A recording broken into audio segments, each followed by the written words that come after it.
अस्सलाम वालेकुम व्यूअर्स। आज मैं आपको बताऊंगा बीपी को यानी ब्लड प्रेशर को नेचुरली कैसे कंट्रोल किया जाए। तो व्यूअर्स, आजकल मोस्टली लोगों में 90% जो ब्लड प्रेशर है उसकी कॉज इडियोपैथिक है। इडियोपैथिक का मतलब है कि अननोन कॉज है।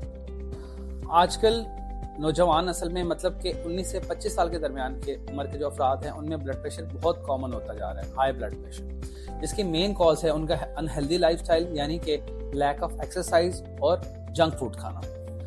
अगर आप व्यूअर्स आपका बीपी हाई हो रहा है और जिसकी अलामात है कि सर में दर्द होना, अनईजी फील होना चेस्ट में और ऐसा लगना कि जिस्म से जान निकल गई है और चक्कर आना, तो इसके लिए आपने अपना बीपी मॉनिटर करते रहना है। और फास्टिंग में अपना एक टेस्ट है लिपिड प्रोफाइल टेस्ट, वो करवा लें। लिपिड प्रोफाइल टेस्ट में मोस्टली जो मैंने अपने पेशेंट्स में देखा है नौजवानों में ट्राइग्लिसराइड रेस्ट आता है, जिसके लिए तो आपको वॉक और अपनी डाइट कंट्रोल करने से काम चल जाता है। लेकिन अगर आपका एलडीएल ज्यादा है तो एक खतरनाक अलामत है जो कि आपको दिल की बीमारी के बहुत करीब लेके जा रही है। हमारे यहाँ एक बहुत ट्रेडिशनल वे है कि जब डॉक्टर के पास जाया जाता है तो वो आपको टेस्टों पे टेस्ट लिख देते हैं और एक दवाइयों का पलंदा आपके मत्थे मार देते हैं, जो कि लेते हुए जो मोस्टली लोग हैं वो डिप्रेशन का शिकार होते हैं और दवाइयों के साइड इफेक्ट्स अलग हैं।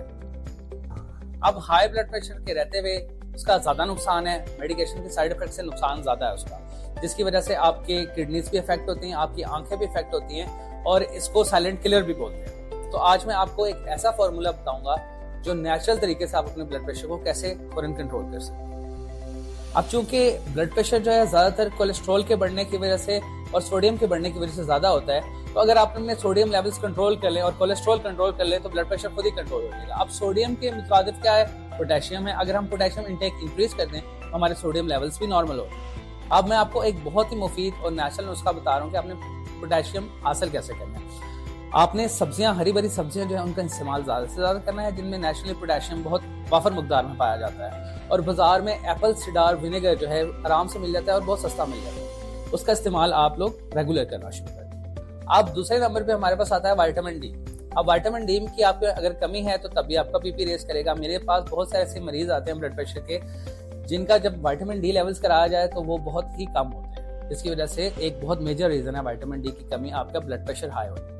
तो व्यूअर्स, विटामिन डी लेने का बेस्ट तरीका है कि आप विटामिन डी सप्लीमेंट्स इस्तेमाल करें जो बहुत ही मुनासिब कीमत पे फार्मेसीज में अवेलेबल है। तीसरे नंबर पे आप अपने कार्बोहाइड्रेट्स और फैट का इंटेक कम कर दें, क्योंकि कार्बोहाइड्रेट और फैट में भी सोडियम वाफर मकदार में पाया जाता है। आपने बिल्कुल खत्म नहीं करना, लेकिन आपने इंटेक कम करना। अब यहाँ पे आपको व्यूअर्स मैं एक बहुत ही मुजरिब तरीका बता रहा हूँ।